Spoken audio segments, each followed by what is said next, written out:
मेरे मन के संशय को मिटा दीजिए। भगवान कहते हैं यही प्रसंग एक बार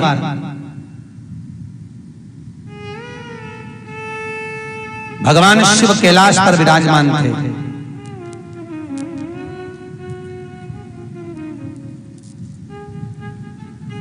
यही कथा एक बार भगवान शंकर कैलाश पर विराजमान थे और माता पार्वती के सम्मुख में वट वृक्ष की छांव में ये बात कही गई। कैलाश पर्वत पे कौन कौन गया?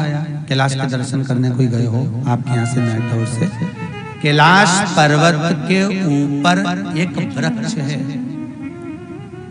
आप कभी नेट पे सर्च करेंगे उसमें आएगा कि कैलाश पर्वत के ऊपर एक वृक्ष है, पर उस वृक्ष का दर्शन कोई कर नहीं पाया आज तक भी। आप नेट पे सर्च करना आपको मालूम पड़ेगा। जो पर्वत पर चढ़ने का प्रयास करता है वो वहीं समाप्त हो जाता है, पर पर्वत पर चढ़ नहीं पाया। माउंट एवरेस्ट के उस पर्वत श्रृंखला से भी नीचा पर्वत श्रृंखला है कैलाश, पर दुनिया के लोग उस पर चढ़ गए पर इस पे नहीं चढ़ पाए। उसी वृक्ष की छांव में मां जगज्जननी जगदम्बा और शिव का संवाद हो रहा है। शिव का पार्वती जी ने पूछा महाराज आपके गले में जो ये मुंडे की माला पड़ी हुई है, ये मुंडों की माला किसकी है? शंकर भगवान ने कहा तेरी। होता है पति के गले में अगर एक चेन पड़ी रहती है तो पत्नी पूछती है क्यों जी ये चेन कहां से आई? तो पति कहता है जब घोड़ी चढ़ के सेहरा बांध कर जब तेरे दरवाजे पर पहुंचा था तेरे पिताजी ने मेरे गले में एक चेन पहनाई थी। बस वो एक ही चेन इतनी भारी पड़ गई, उस दिन से मैं खुद बेचैन हो गया। वो नी पहनता तो अच्छा था, वो एक ही चेन भारी पड़ गई। अच्छा है वो तो ससुराल वाले 2-4 चेन नहीं पहनाए, एक ही चेन इतनी भारी है कि आज तक बेचैन पड़े। 2-4 चेन पहन लेते तो कहां चले जाते? सोचो आपके गले में इतने सारे मुंडे किसके हैं? शंकर भगवान बोले पार्वती सब तेरे। शिव महापुराण की कथा में विद्येश्वर संहिता में लिखा हुआ है पार्वती का जो जन्म है वो 52वें नंबर का है, 52 नंबर का। कौन से नंबर का है? 52वें नंबर की पार्वती। पार्वती 51 जन्म ले चुकी थी। तो पार्वती जी ने शिव जी से पूछा कि आपके गले में जो मुंडों की माला है किसकी है? भगवान शंकर बोले सब तेरे। पार्वती जी बोली इतने सारे मुंडे मेरे? हाँ गिन लो, गिन ले। पार्वती ने गिनती लगाई 1 2 3 4 5 6 7 8, जो गिनने बैठी तो 51 मुंडे थे। तो शंकर भगवान से पार्वती जी बोली ये 51 मुंडे मेरे? हाँ सब तेरे। पार्वती जी बोली इसमें 1 मुंडा तो तुम्हारा भी होगा। शंकर भगवान बोले वो काय के लिए? पार्वती जी बोली 51 बार मैं निपटी तो 1 बार तो तुम भी निपटे होगे। 51 बार अगर मैं गई हूं तो 1 बार तो तुम भी गए होगे। शंकर भगवान बोले मेरे प्राण नहीं छूटते, मैं अजरम महाराज। ये सब क्या तुमने खा रखा है जो तुम अमर हो गए? शंकर भगवान बोलते हैं मैंने अमर कथा सुन रखी। वो अमर कथा ही राम कथा है, उसको मुझे सुनना है। भगवान बोले अरे ओ पार्वती एक बार तो सती का जन्म पाई थी। सती तुझे ले गया।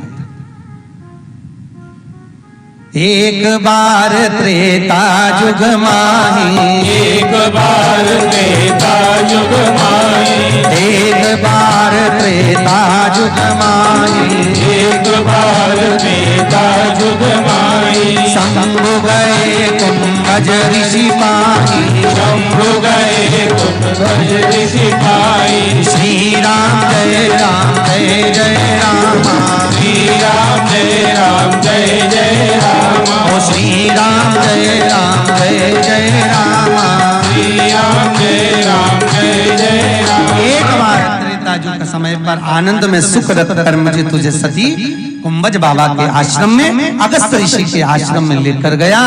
जैसे ही अगस्त ऋषि के आश्रम में पहुंचे, कुंभज बाबा के आश्रम में पहुंचे, वैसे ही कुंभज ऋषि ने उठकर अपन दोनों को प्रणाम कर दिया, अपन दोनों को नमन किया, प्रणाम। सती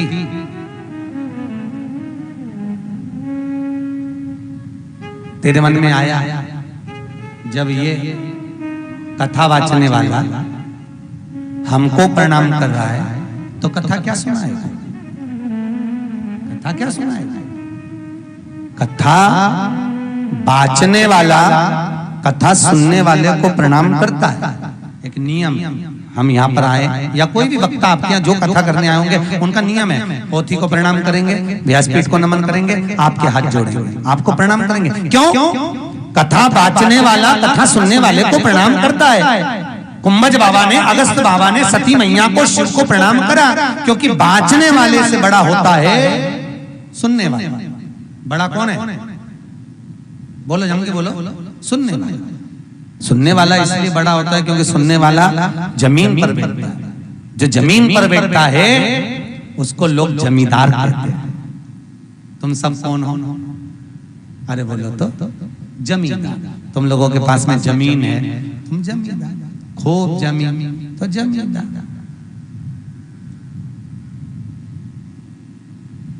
जमीन पर बैठने वाला जमींदार, चार पाए की चौकी पर बैठने वाला चौकीदार।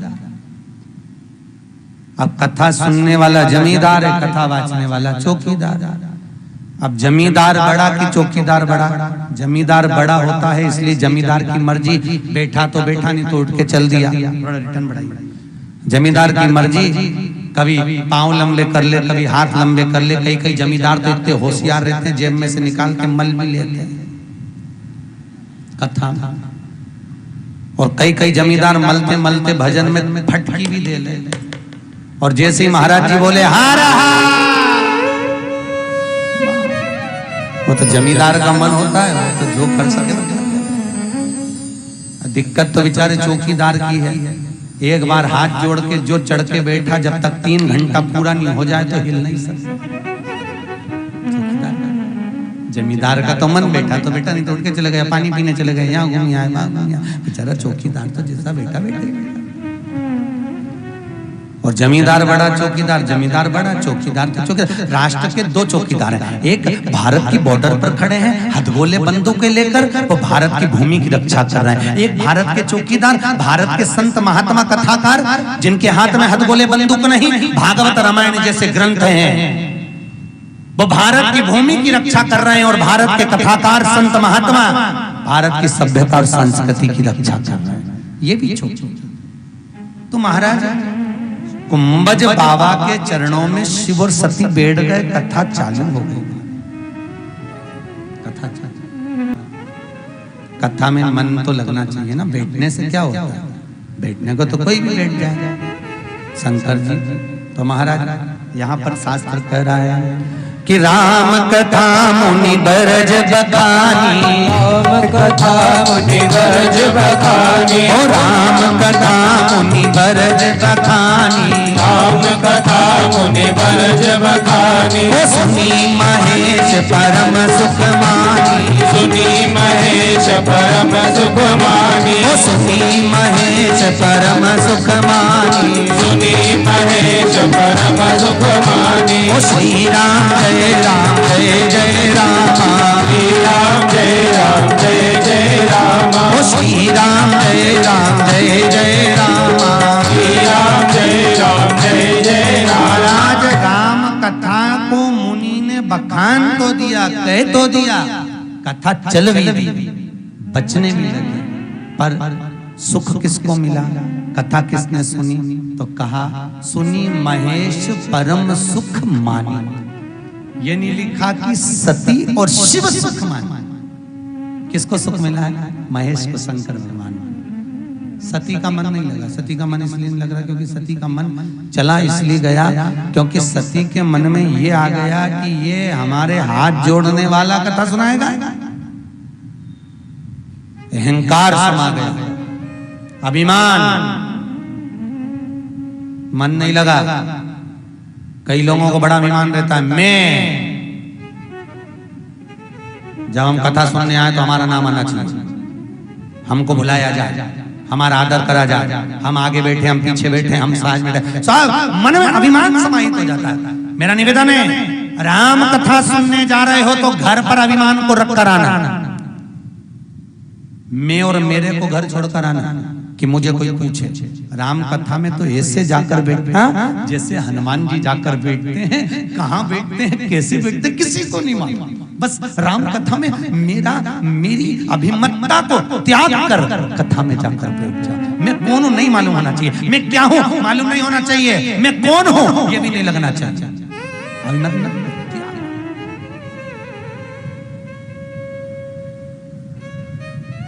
अभिमतता का त्याग। अहंकार में 3 गए धन वे बहु और वंश, ना मानो तो देख लो रावण कौरव और कंस। अभिमान में चले गए, अभिमतता में गए, अहंकार का त्याग कर। शंकर भगवान को अच्छा लगा, कथा सुन चले। कथा सुनकर जब चले, बीच में राम जी का दर्शन हुआ। कथा का सबसे बड़ा फल है महाराज जी, अगर राम कथा अपने दिल से सुनी है तो 9 दिन के अंदर तुम्हें राम का दर्शन हो जाएगा। 9 दिन के अंदर, या तो दूसरे दिन ही हो गया, 9 दिन तो भाग। तुम जिस भाव से सुनो, बस अहंकार को छोड़कर सुनना। 9 दिन के लिए छोड़ दो कि तुम्हारे पास कौन सा पद है, 9 दिन के लिए छोड़ दीजिए कि आप कौन है, 9 दिन के लिए छोड़ दो कि आप क्या है। बस ये मान के चलो कि हमें तो केवल कथा को सुनना है, राम मिलेगा। 9 दिन के अंदर दर्शन होगा, साक्षात्कार होगा, साक्षात्कार।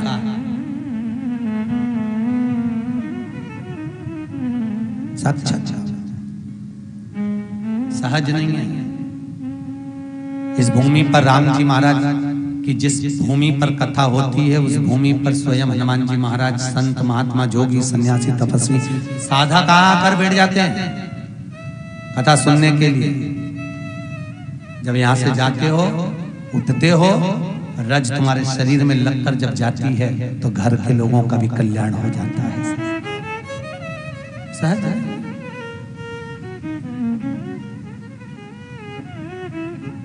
महाराज राम का दर्शन हुआ, शंकर भगवान ने प्रणाम करा। सती ने पूछ लिया, किसको प्रणाम कर रहे हो? कि ये वही हैं जिनकी कथा अपन सुनकर आ रहा है। सती मैया हंसकर बोली, बताओ ये भगवान अपनी धर्म पत्नी के लिए रो रहा है, कहीं खो गई और रो रहा है, ये तो लीला है। मैं नहीं मानती, पत्नी कह रही है मैं नहीं मानती, सती कह रही है मैं नहीं जानती, मैं नहीं जानती ये राम, ये तो अपनी धर्म पत्नी के लिए रो रहे हो। तो परीक्षा ले सकती हो, जाओ। गई, सीता का रूप रख कर परीक्षा ली। राम जी ने कह दिया, मां अकेली आई है, पिताजी कहाँ है, शिव कहाँ? सती का मुंह उतर गया। शंकर के पास में आई, बाबा ने पूछा तुमने परीक्षा ली? नहीं महाराज, क्या परीक्षा लेना, जब आप कह रहे हो कि भगवान है तो फिर परीक्षा लेने की जरूरत ही क्या है? मैं तो प्रणाम कर कर वापिस आ गई।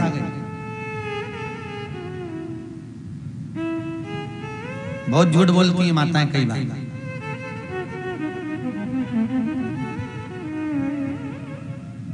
कई पतियों ने पूछा था तेरे पास पैसे हो तो दे दे, मुझे जरूरत है व्यापार में। मेरे पास तो है ही नहीं, मेरे पास तो 1 रुपया नहीं है, फालतू की बात कर रहे हो। और जैसे ही नोटबंदी हुई, जैसे ही नोटबंदी हुई, बेचारे पतियों के पास तो कुछ नहीं निकला, पर इनके पास में तो डब्बों में से भी निकल गए। और पतियों से कि हमारा बदला लो, हमारा बदला लो, ले जाओ। तो पति पूछे कितना है? बस 7-8 लाख। पति के चक्कर आ गया, चक्कर खा के नीचे उसका बीपी ऊंचा नीचा हो गया। तेरे पास इतना कहां से आया? मैंने तुझसे मांगा था, तूने तो मना कर दिया। वो तो मैंने जोड़ जोड़ के रखा था बच्चा बच्चियों की ब्याह के लिए मेरे मायके से, तो तेरा बाप तो इतना दे ही नहीं सके, चोटी मेरा चोर चोर के रखा हुआ सब। तो बोलती हैं कई बार माताएं, बोल देती हैं झूठ हो जाता, बोली माँ बोल। मैंने कोई परीक्षा नहीं, शंकर भगवान ने ध्यान लगा कर देखा सीता का रूप रख कर गई थी, मन से सोच लिया ये मेरी माँ का रूप रख कर गई, अब मैं इसके साथ में रह नहीं सकता। गए तप में लीन, साधना में लीन, हजारों वर्ष हो गए, हजारों तब साधना में सती मैया। कुछ समय के बाद जब समाधि टूटी है शिव की, सती मैया से कुछ बात हुई, पिता दक्ष प्रजापति के यहां पर यज्ञ की रचना हुई, शंकर उसमें बैठे हुए थे, जिस समय मीटिंग चल रही थी, आगमन हुआ और दक्ष प्रजापति का आगमन हुआ। जब आगमन हुआ दक्ष सबने उठकर प्रणाम करा, शिव ने नहीं, क्रोध आ गया और क्रोध में कह दिया हे शंकर, मैंने अपनी बेटी सती का विवाह तुम्हारे साथ में करा है और तुमने मुझे ससुर को प्रणाम नहीं करा, मैं तुम्हें श्राप देता हूं कि तुम शमशान में निवास करोगे, मैं श्राप देता हूं तुम शमशान में रहोगे। शंकर भगवान प्रसन्न हो गए, जैसे ही ससुर बोले कि तू शमशान में रहेगा, शंकर जी उठकर नाचने लगे, इतने नाचे।